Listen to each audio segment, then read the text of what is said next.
Alors, peuple de Côte d'Ivoire, peuple épris de paix, de justice, de démocratie et de liberté.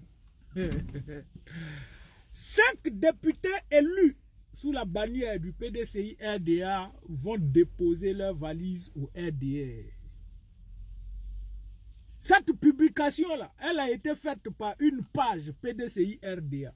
Mais si j'affiche la page, ils vont restreindre la vidéo. Donc, je cache ça. Donc, on a cru que c'était une blague. Quand j'ai vu, on a tous cru que c'était une blague. Mais quelques temps après, on voit ça. Côte d'Ivoire, liberté provisoire pour Brendoumi Soumaïla. L'honorable Brendoumi Soumaïla, porte-parole du PDCI RDA et vainqueur des législatives du 27 décembre 2025 dans sa conscription a obtenu ce jour la remise en liberté provisoire. Donc, on va nous dire que Brendoumi Soumaïla a été libéré parce que, à cause de son immunité parlementaire, puisqu'il a été élu député. Ça là, vous allez prendre ça pour justifier ça. Mais ça là, ça ne peut pas convaincre quelqu'un. Puisque Brendoumi Soumaïla là, il était toujours député lorsque le RDR l'a pris pour le mettre en prison. Donc ça là, vous n'allez pas utiliser ça comme preuve. Mais allons-y plus loin. Le PDCI-RDA reste la seule alternative crédible au RHDP.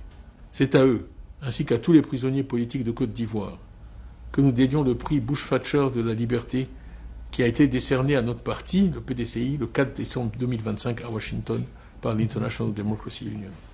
Le PDCI-RDA reste la seule alternative crédible au RHDP. Etienne, dans son narratif, a dit qu'il a reçu le prix Bush, quoi quelque chose comme ça. Enfin, le PDCI-RDA a reçu un prix aux États-Unis et lui dédie ce prix à tous les prisonniers politiques en Côte d'Ivoire. Mais ce prix-là, c'est quel prix? Parce que Thiam, lui, il a reçu ce prix en 2025. Mais en 2024, qui a reçu ce prix?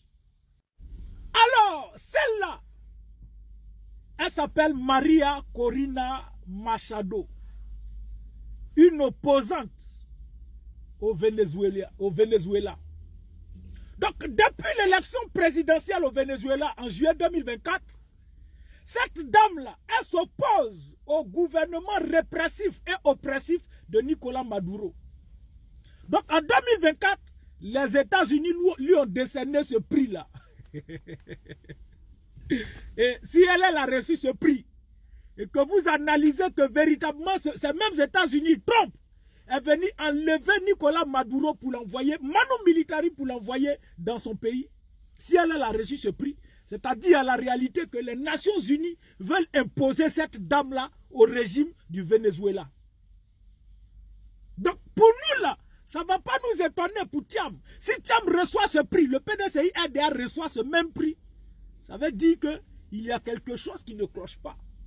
Et pour moi, combattre le PDCI-RDA, c'est combattre le 4e mandat anticonstitutionnel. Et je l'ai dit, Draman et Thiam sont de même père, même mère. Combattre le PDCI-RDA, c'est combattre les Occidentaux, c'est combattre l'impérialisme. Et moi là, je vais faire de ça mon combat. Je ne vais pas rater le PDCI-RDA. Le PDCI-RDA n'a nullement été dans un combat. Le PDCI-RDA s'est retrouvé aux côtés du président Laurent Gbagbo du Front commun parce qu'il a été trompé dans le deal entre Alassane Draman Ouattara et lui. Et donc, comment faire? Dans quel parti politique militaire, sinon dans quelle coalition militaire, de sorte à avoir beaucoup de personnes, une masse populaire pour qu'Alassane Draman Ouattara rebousse ce chemin et que derrière, son mentor puisse profiter pour l'installer au pouvoir d'État. Voici tout le combat. Et ayant échoué, c'est pourquoi vous pouvez entendre dans tous les narratifs du RDA que le président Laurent Gbagbo n'a pas été capable de donner le mot d'ordre. Vous pouvez entendre Osman Chérif sort, vous dites ont vendu Tidjane Thiam de l'or comme étant un caillou. Donc à la réalité, comprenez que le PDCI-RDA n'a jamais été dans un combat et Tidjane Thiam c'est la plus grande arnaque du siècle.